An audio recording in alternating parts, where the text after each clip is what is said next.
السلام عليكم ورحمة الله.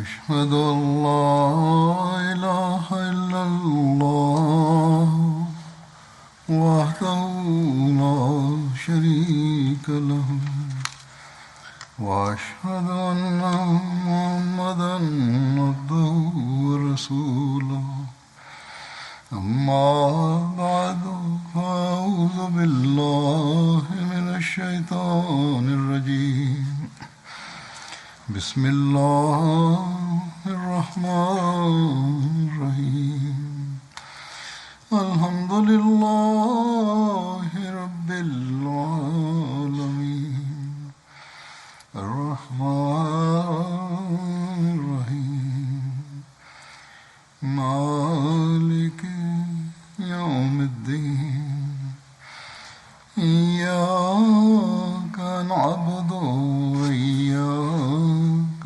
نستعين اهدنا الصراط المستقيم صراط الذين أنعمت عليهم غير المغضوب عليهم ولا الضالين.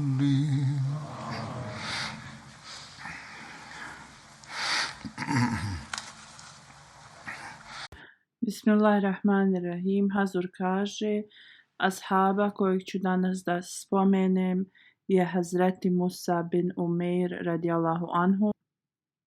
On je pripadao plemenu Benu Abdudar, koje je ogranak Kurejšijskog plemena.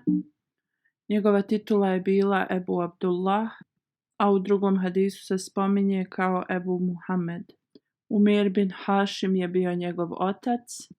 Majka mu se zvala Hanas ili Hanas bint Malik, koja je bila bogata žena u Meki. Njegovi roditelji su ga voljeli puno. Njegova majka je učinila i odgajala ga u najboljim ugođajima i davala mu je najljepšu odjeću. Također je koristio najljepše parfeme koji su bili dostupni u Meki, pa čak i njegova obuća je dostavljana iz Hadrami. Tako se zvalo to mjesto i tu su nabavljali robu samo za bogate. Hadramat je veliko otvoreno mjesto blizu obale, znači nosio je najljepšu odjeću, koristio je najljepše mirise, parfeme i također njegova obuća je dolazila s posebnog mjesta. Hamna bint Džaš je bila njegova supruga. Ona je bila sestra od Umul Mu'minin, od Hazret Zeynep bint Džaš, koja je bila supruga časnog poslanika sallallahu alejhi ve sellem. Hazreti Musa je imao jednu kćerku sa njom. Časni poslanik sallallahu alejhi ve sellem je često govorio u vezi njega: ja nisam vidio zgodniju osobu od Musaba. On je bio odgojen u velikom ugođaju i bogatstvu. Hazret Musab je bio među prvima koji su primili islam i također je bio jedan od značajnijih ashaba. On je primio islam kad je poslanik sallallahu alejhi ve sellem govorio o islamu u kući Daril Arkam. Kako god, to je držao u tajnosti zbog toga što se bojao reakcije njegove majke i njegovog plemena. On se sastajao sa časnim poslanikom sallallahu alejhi ve sellem u tajnosti. Jednom ga je Usman bin Talha vidio dok je klanjao i to je rekao njegovoj majki i drugim ukućanima. I onda su Njegovi roditelji ga držali u pritvoru i ostao je u tom pritvoru dok se nije odselio u Abesiniju. Kad je dobio priliku, on je otišao u Abesiniju i posle nekog vremena, kad su se neki ljudi vratili iz Abesinije u Meku, on je bio jedan od njih. Kad je njegova majka vidjela njegovo stanje i kako izgleda, ona se je promijenila i ostavila ga je na miru. Hazreti Musa bin Umeir je imao čast da se 2 puta preseli. Prvo se odselio u Abesiniju, a također i u Medinu. Hazreti Sad bin Abi Vekas radijallahu anhu prenosi, kaže, vidio sam Musaba bin Umeira dok je bio bogat, a također vidio sam ga i posle kada je postao musliman. Toliko je pretrpio teškoća zbog islama. Vidio sam kako se njegova koža guli isto kao kad u zmije se koža, kad zmija kožu mijenja. Oni su se toliko žrtvovali da osoba ne može da ostane ravnodušna i zaprepasti se njihovim žrtvovanjem. Jednom je Hazreti Musa bin Umeir došao kod časnog poslanika sallallahu alejhi ve sellem. Poslanik je sjedio sa nekim drugim ashabima. Hazreti Musabova odjeća je bila sva zakrpljena. Bilo je vrijeme kada je on nosio najkvalitetniju odjeću, ali poslije kad je prihvatio islam, u takvom je stanju bio da je njegova odjeća bila sva zakrpljena kožom. Ashabi kad su ga vidjeli spustili su svoje poglede jer tada nisu bili u stanju da pomognu mu. Hazreti Musab je prišao im bliže i nazvao im je selam. Poslanik sallallahu alejhi ve sellem je odgovorio na njegov selam i pohvalio ga na najbolji način. Poslanik sallallahu alejhi ve sellem je rekao, sva hvala pripada Allahu, neka ovo svjetski ljudi budu nagrađeni sa ovog svijeta. Ja sam vidio Musaba u vrijeme kada niko u Meki nije bio bogatiji od njega. On je bio najdraže dijete njegovih roditelja. Kako god, ljubav prema Allahu i njegovom poslaniku su ga doveli u ovakvo stanje danas. I sve je to ostavio zbog uzvišenog Allaha i Allahovog zadovoljstva. Hazreti Sad bin Abi Waqqas prenosi da je poslanik sallallahu alejhi ve sellem pogledao Musaba radijallahu anhu i sjećajući se na njegovo stanje prije islama, počeo je da plače. Zbog toga sjećao se u kakvim je ugođajima živio i koje je žrtvovanje dao i u kojem je stanju trenutno. Hazreti Ali radijallahu anhu prenosi, kaže, sjedili smo s poslanikom sallallahu alejhi ve sellem u džamiji i tad je došao Musa bin Umeir. Poslanik sallallahu alejhi ve sellem se sjećao u kakvom je ugođaju živio Musab ranije, a sad ga je vidio u odjeći koja je bila sva zakrpljena i počeo je da plače. Poslanik sallallahu alejhi ve sellem je posle rekao, kakvo će vaše stanje biti kad se izutra probudite u jednoj odjeći, a oblačite drugačiju odjeću na večer. To jeste da će postati tako imućni da će da mijenjaju dnevno više puta odjeću. Poslije toga poslanik sallallahu alejhi ve sellem je rekao, stavljat će tanjir hrane ispred osobe, a drugi će da sklanjaju. To jeste da će se razna jela da služe, slično kao što je to na današnjici. Pokrivat ćete svoje kuće u platnima sličnim kao što je Kaba. To jeste vrlo skupa platna će da budu. Ovo je tačno što mi doživljamo na današnjici.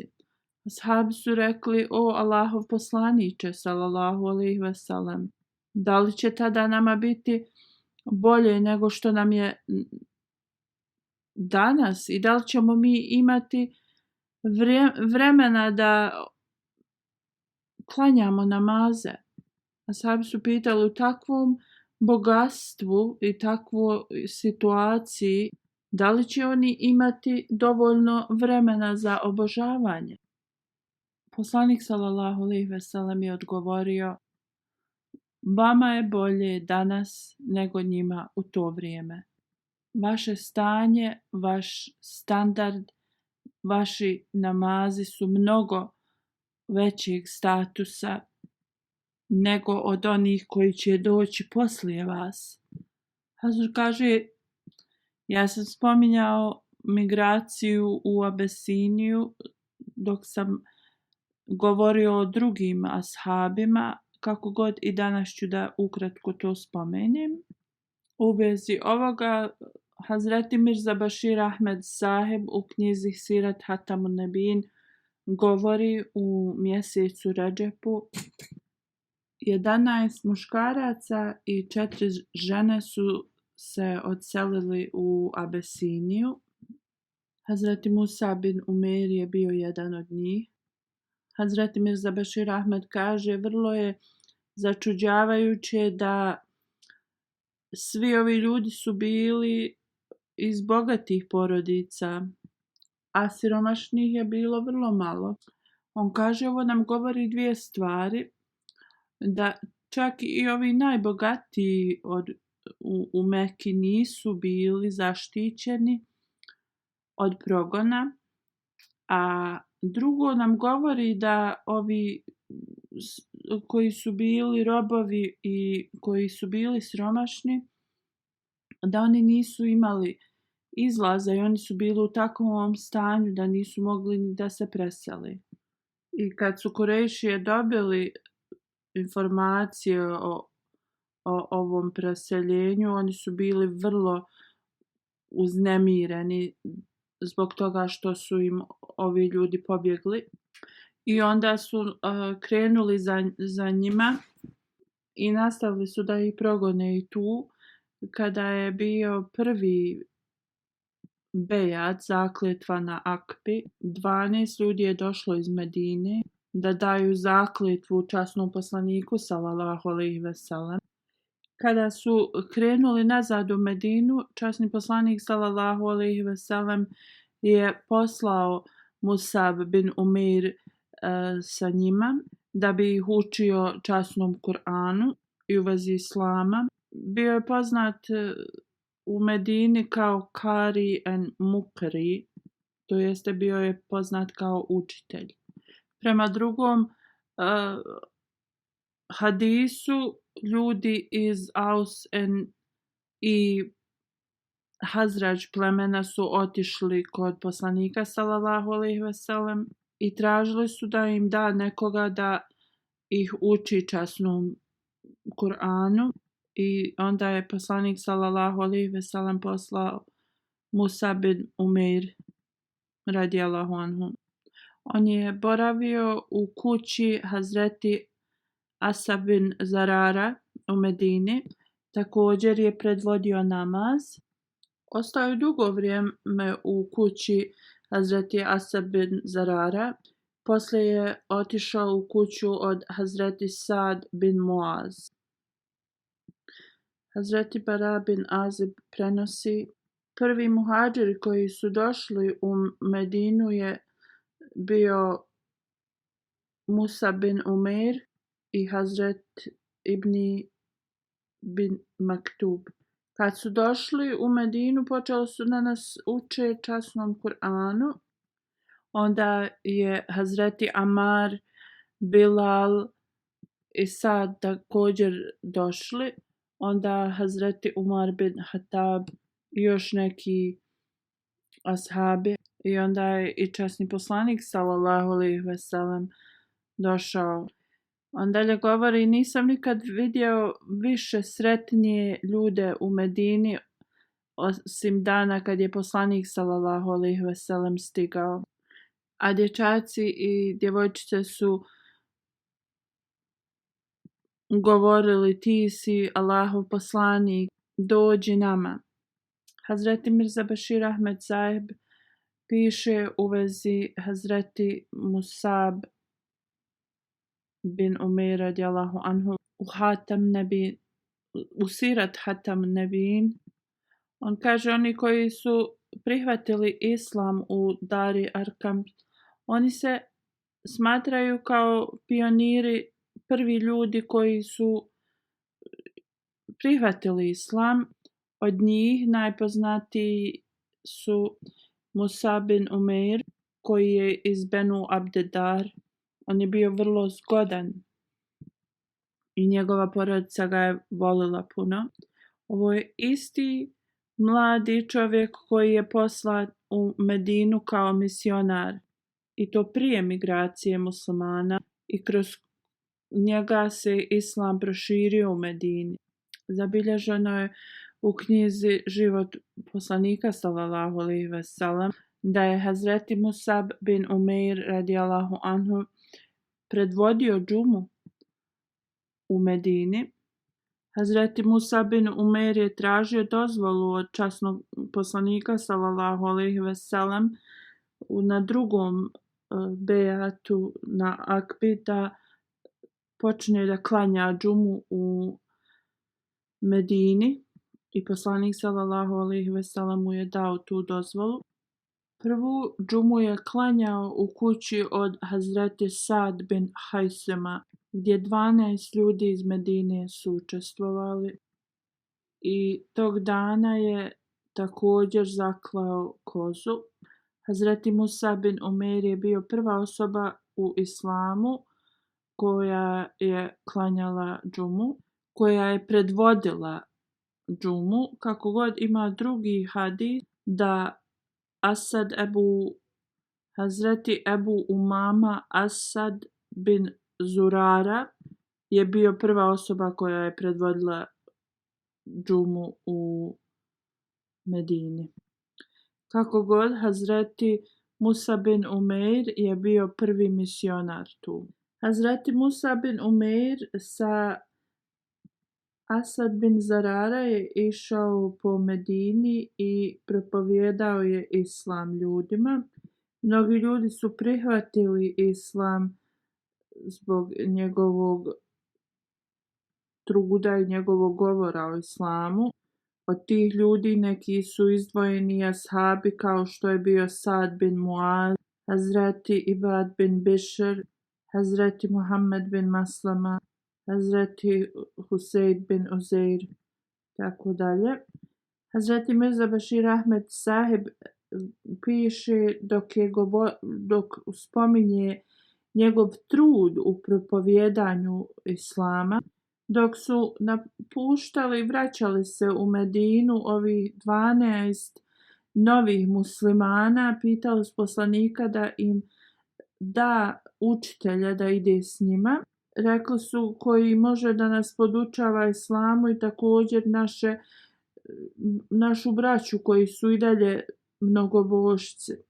Časni poslanik sallallahu alejhi ve sellem je poslao vrlo pobožnog ashaba Musab bin Umaira.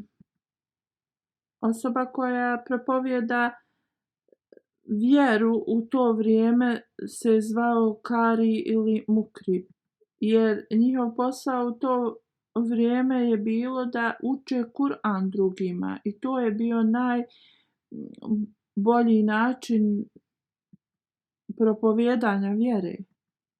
U Medini Musab je bio poznat kao Mukri također. Boravio je kod Asad bin Zarara kad je stigao u Medinu, koji je bio prvi musliman u Medini. On je bio vrlo pobožna osoba i bio je vrlo cijenjena osoba u svom, ili cijenjeni vođa. On je pretvorio svoj centar kao misionarski centar gdje se propovjedala vjera.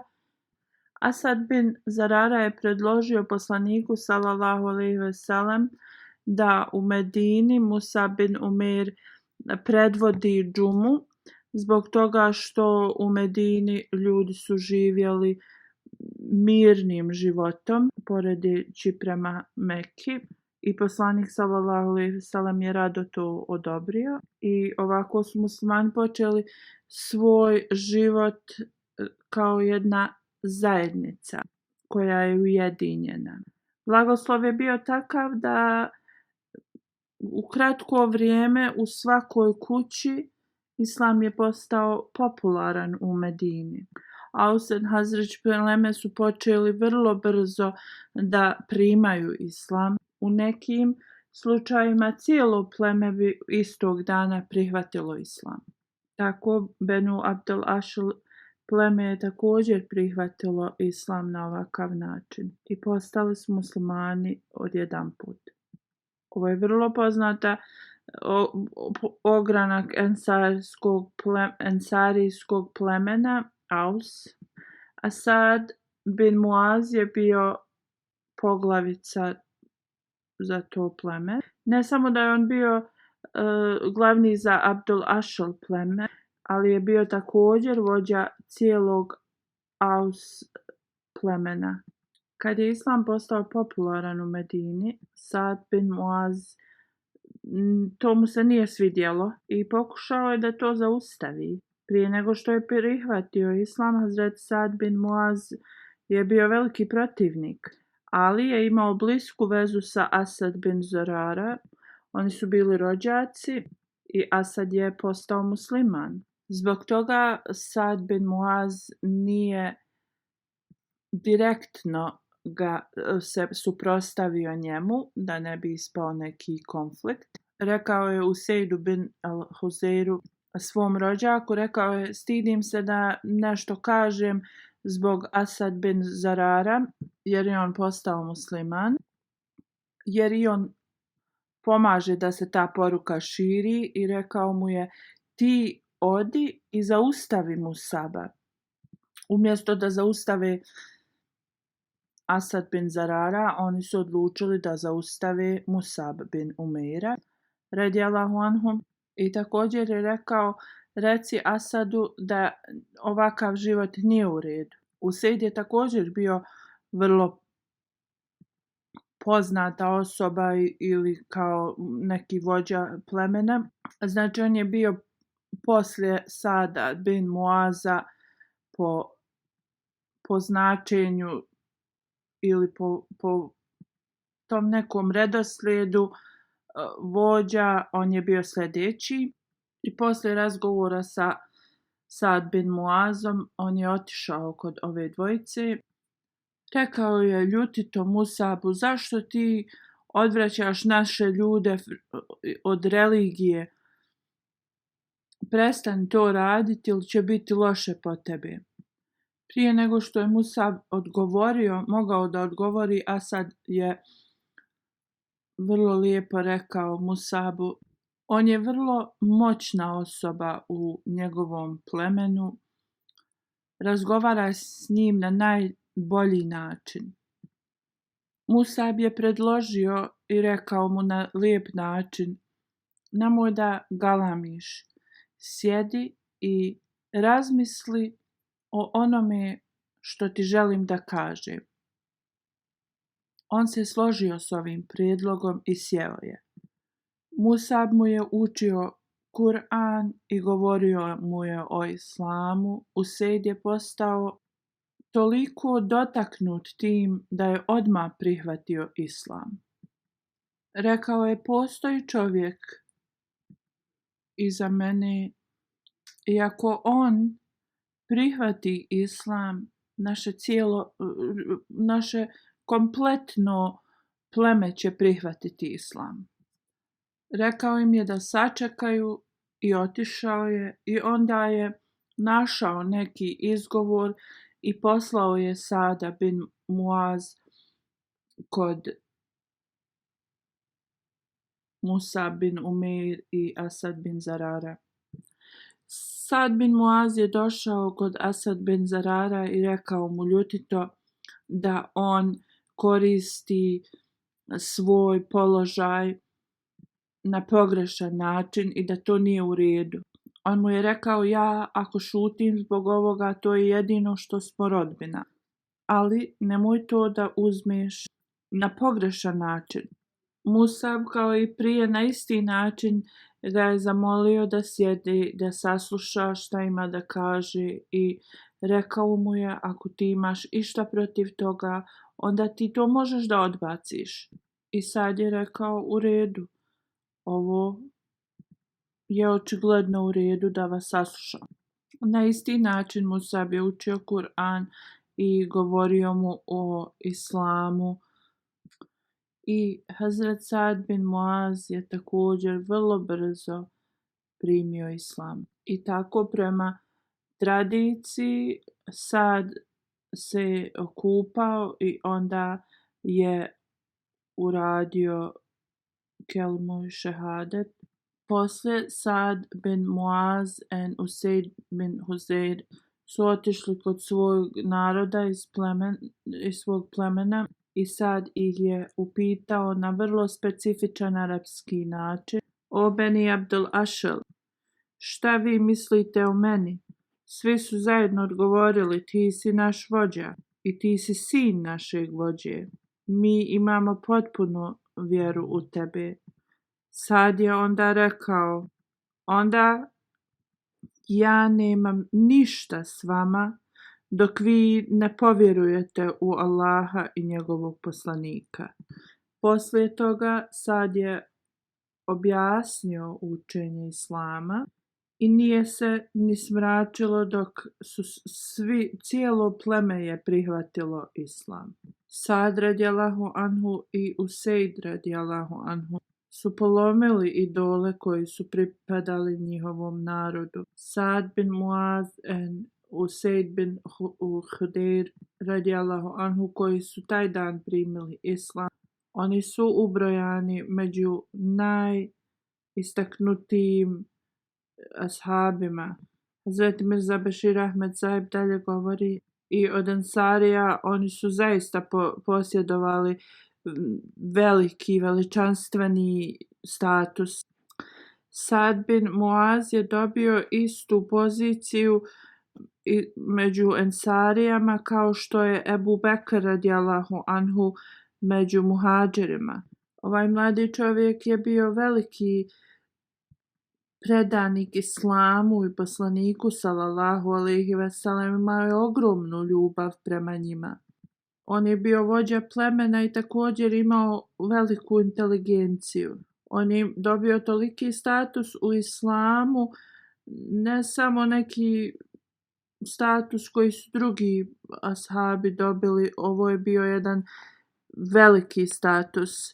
Kada je on je preminuo, mladi poslanik sallallahu alejhi ve sellem je rekao i prestolje uzvišenog Allaha osjeća emociju. I na ovakav način islam se raširio u Aus i Hazrač plemenu.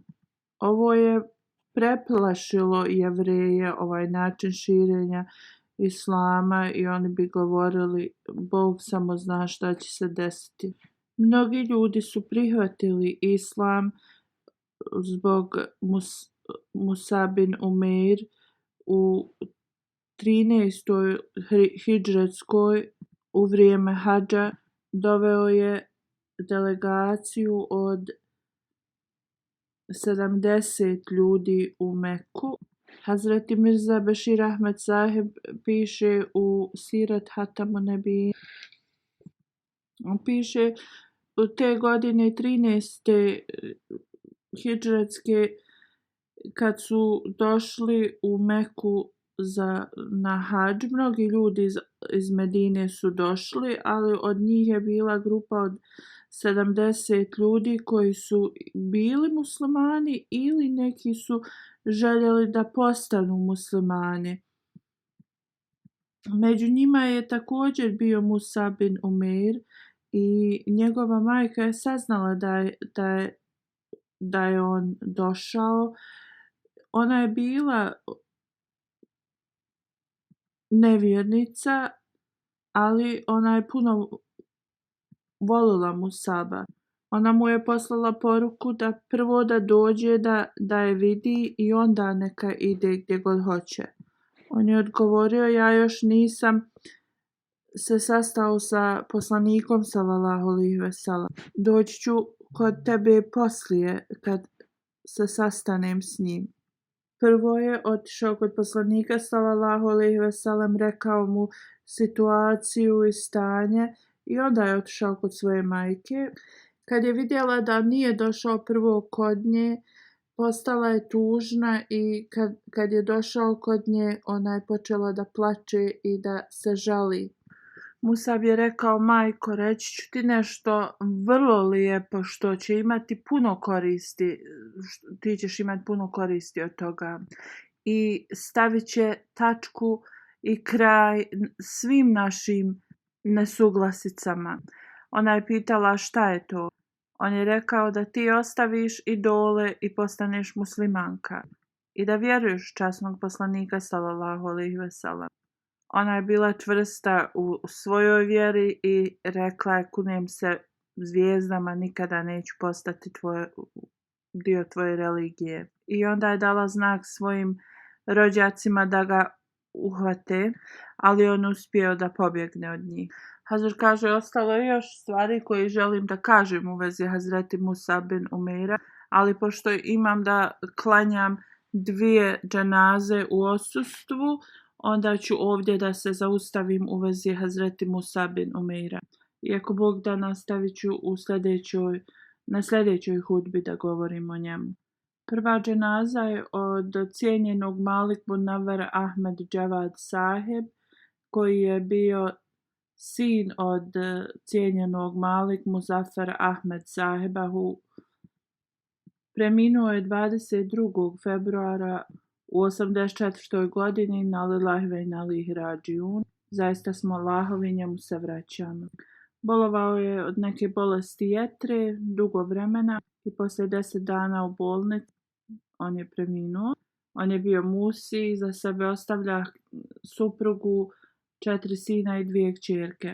Njegov djed je bio doktor Zafar Chaudhry sahib. Djed s majkine strane je bio šejh Abdul Hakim sahib. Oba dvojica njegovih djedova su dali bejat u ruci obećanog Mesija alejhi selama i imali su čast da budu ubrojani među ashabima obećanog Mesija alejhi selama. 1968. godine oženio je Selmu sahibu. Ona je bila kćerka od Sufi Hamid sahib. Bila je unuka misionara koji je u Marišes služio, koji je također bio ashab obećanog Mesija alejhi selama. Jednom u vezi svog života, u vezi svog vakfa, to jeste kada date život za službu Islama, Malik sahib je rekao, on kaže, slušao sam jednom Hazreti Halifetul Mesih IV. 1982. godine. To je bila ištima za Ansarullah. U tom govoru Hazur je govorio u vezi važnosti vakf, davanja svog života za službu Islama. On kaže, kad je Hazur rekao, da li vi ne želite da provedete zadnje svoje trenutke života, da ste u tom stanju kao vakf, i on kaže, kad sam čuo te riječi od Halifatul Mesih IV, to je učinilo za njega da on da svoj život u službu Islama. I onda 1983. 10. augusta je poslao pismo Hazuru da ga primi i da ga učini da on služi Islam. Hazur rahmetullah je prihvatio njegovo pismo da postane vakf 18. augusta 1983. godine. 28. augusta 1983. godine dobio je prvi zadatak kao vakf, a od 1. oktobra 1983. godine zvanično je počeo da služi kao vakf. Prije toga 16 godina je radio u vladi, a posle toga 10 godina je imao neki svoj biznis. U novembru on je postavljen kao menadžer za novine Preporod Islama, a 84. je radio za Ziyafet. Dugo godina je služio kao naib Ziyafet. 1990. kad su napravili odbor za siroča, on je bio prvi sekretar i 20 godina je ostao. Od 1968. do 1970. služio je u Hudamul Ahmedija Pakistan kao kaid u tom distriktu i u Lahoru i otprilike 10 godina je služio u tom odboru. Od 1984. do 2004. služio je također u Mađlis Ansarullah i u tom periodu služio je u raznim pozicijama u odboru, a zadnjih 5 godina je imao priliku da služi kao naib sadr u Pakistanu za Ansarullah.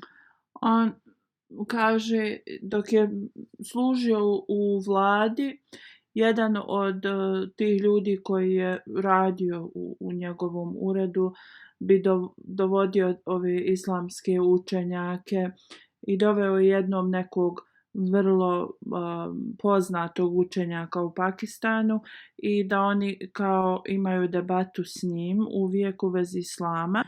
Tako da Alama Sahib, taj njihov neki učenjak, počeo je debatu s njim i kada on nije mogao da navede neke argumente, on je postao vrlo ljut i počeo je da mu govori razne vulgarne komentare, kao što to inače ti njihovi učenjaci rade. On kaže, Abdurrahman koji je bio glavni za njega na tom poslu, počeo je bio je zabrinut. On kaže da je taj Alama Sahib rekao da ovi ljudi, oni stvarno imaju veliku vezu sa uzvišenim Allahom, jer oni su kao rekli takve riječi protiv Allaha i njegovog poslanika i Islama, kao kako oni to smatraju, i Allah bi uništio takve ljude da su neispravni. Taj učenjak je rekao razlog zašto su oni spašeni, oni puno plaču u svojim namazima i mole se. Malik Sahib govori da je on pitao tog učenjaka da mu ovo napiše šta je on rekao.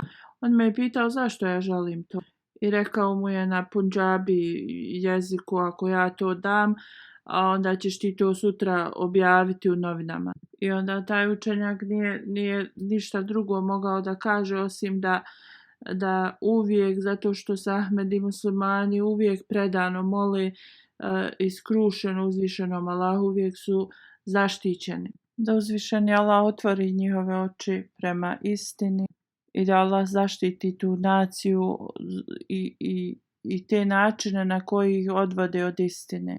Jedan od ljudi koji je radio s njim u Darul Ziyafet govori kako je posjedovao tako lijepe karakteristike, često bi pregledao Darul Ziyafet, brinuo se o svim radnicima, uvijek je bio tu da pomogne.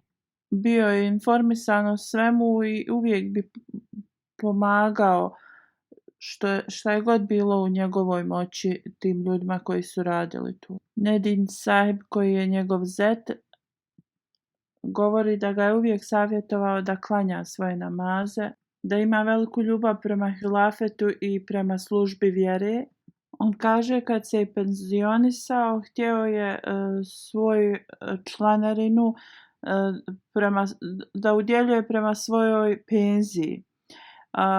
On je napisao listu šta će i koliko će da daje za koju članarinu ili donacije mjesečne i onda je zaspao. U snu je sanjao da mu se javio uzvišeni Allah i rekao dođi da vidiš moj univerzum i pokazao mu je planine i mora i sve što Allah nam je podario i rekao mu je zašto da se ti brineš kad ja posjedujem sve ovo.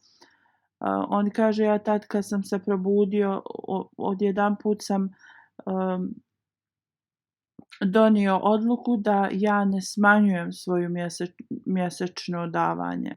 Njegova supruga kaže u zimskim noćima bi često uzimao dosta para i stavio bi u džep i onda bi se zamotao u šal i krenuo bi ulicom i rekao ako vidim nekoga na ulici to zasigurno u to vrijeme zasigurno znam da im je potrebna pomoć.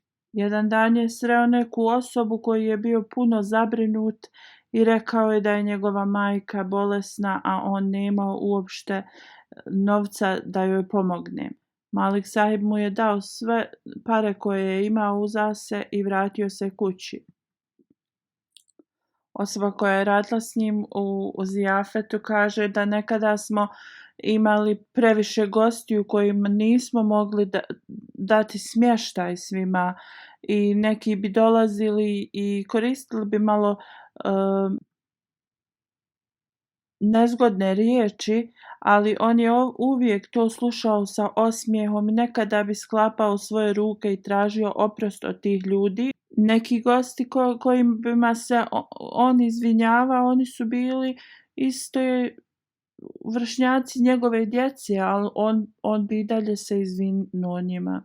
On kaže kad je ova osoba otišla, ja sam mu rekao mnogo sam tužan jer si ti do te mjere sklopio svoje ruke, izvinjavao se toj osobi. On mi je rekao zašto si ti tužan zbog toga? Ja sam bio taj koji se izvinjavao i koji je to radio. Ovo su gosti obećanog Mesija alejhi selama, a dobro znaš da je obećani Mesija trčao bez obuće za svojim gostom koji je bio nezadovoljan gostoprimstvom. Asib Saib onda piše, jednom sam sjedio u njegovom uredu, on mi je rekao jednog dana je jedan stariji čovjek došao u moj ured i vrlo ljutito ga je upitao na pundžabi jezik da li je on naveo ime nekog čovjeka. U stvari naveo je njegovo ime i on je rekao da ja sam taj. Taj starac je rekao da li tvoj otac, da li je on vlasnik Langar Hane, to je ova kuhinja gdje ljudi mogu da dođu da jedu. On je rekao ne gospodine, to je Langar Hana od obećanog Mesija alejhi selama, kuhinja obećanog Mesija alejhi selama, koji je otac i meni i tebi. Kad je to rekao, starac se smirio malo. Onda je objasnio svoje probleme na vrlo lijep način. Hazur kaže često dobivam komentare nekad od gostiju da se nisu posluženi kako treba, ali kaže poslije kad izvidimo situaciju možemo da vidimo i da su gosti pretjerivali u nekim stvarima i trebaju gosti uvijek da jednostavno budu uz tu administraciju i da na najbolji način budu strpljivi. Hazur kaže Malik sahib kao vakf, on je to odradio na najbolji način. Ja kada sam služio kao nazir ala, također sam služio u zijafetu i on je bio nazir zijafet. Kaže ja sam svjedok da se on toliko brinuo za imovinu džamatsku i uvijek je govorio što je ispravno. Iako sam ja bio glavni tad, ako je on mislio da je nešto bolje za interes džamata, on bi odmah to meni rekao. I govorio bi ako ovako uradimo to će biti od veće koristi za nas. Ovaj atribut svaki vakfe zindagi treba da ima. Ima je veliku vezu s hilafetom i Hazur kaže što se može vidjeti iz njegovih pisama. I 2 puta je došao da se vidi sa mnom. da uzvišeni Allah obaspe svoju milost i oprost na njega i poveća njegov status, da uzvišeni Allah podari njegovoj suprugi i djeci sabur i omogući im da nastave da rade njegova dobra djela. Druga dženaza je od profesora Munevver Shamim Khalid Saheb. On je bio sin od šejh Mahbub Alam Khalid Saheb. Preminuo je u Rabi 16. februara otprilike u 81. godini života. Inna lillahi wa inna ilaihi rađiun. Zaista smo Allahovi, njemu se vraćamo. Njegov otac je bio nazir i također profesor Talimul Islam koledža. Hazreti Halifatul Mesih III ga je postavio za nazir, služio dugo vremena. Hazreti Halifatul Mesih IV ga je postavio za Sadr Anjuman. Shamim Khalid Saheb je bio njegov stariji sin. Iza sebe ostavlja suprugu koja je bila njegova druga supruga, prva mu je preminula. Od nje Khalid Nur Saheb jednog sina, on živi u Kanadi. 1964. godine, kad je Halifatul Mesih III bio direktor koledža, također Sadr Anjuman Ahmedije, on je predvodio njegovo šerijatsko vjenčanje u Mesdžidu Mubarak. Tad je Halifatul Mesih III rekao: profesor Munevver Shamim Khalid Saheb je sin od mog bliskog prijatelja, profesor Mahbub Alam Saheb, i zato mi je drag kao moj vlastiti sin. Halifatul Mesih III je imao blisku vezu sa njegovim ocem. 28 godina je služio u odborima Ansarullah, radio je kao profesor na Talimul Islam koledžu, dok nije postao nacionalni koledž, i onda je posle radio na nekom koledžu u Rabbi. Njegov djed je bio imam u Fazl džami u Londonu.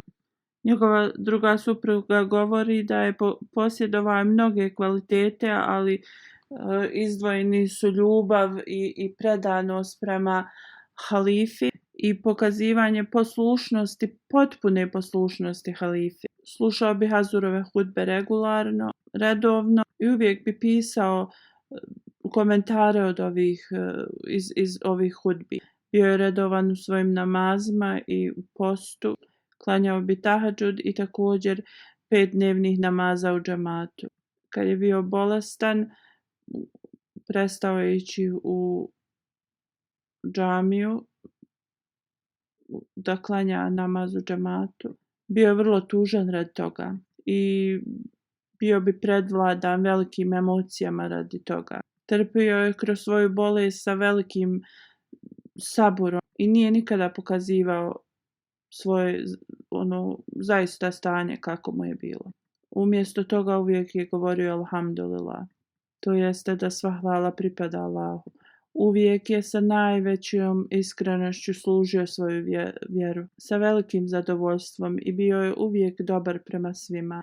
Bio je lojalan i ponašao se prema svima sa velikom ljubaznošću. Hazur kaže: ja sam bio njegov student kratko vrijeme na koledžu, ali i poslije kada sam bio nazirala, Shamim Saheb uvijek je imao je predivno poštovanje prema meni i lijepo vezu sa mnom. Nikada mi nije pokazao da sam ja nekada bio njegov student. Uvijek bi bio poslušan hilafetu i onima u džematu koji su odgovorni za razne funkcije. I kad sam postao halifa, on se toliko predivno ponašao da mu uzvišeni Allah podari milost svoju i oprost, da mu uzvišeni Allah podari mjesto među njegovim voljenim i da njegova porodica nastavi da radi njegova dobra djela. Hazur kaže, ako Bog da, poslije džume ja ću da klanjam dženazu u odsustvu njima oba dvojici.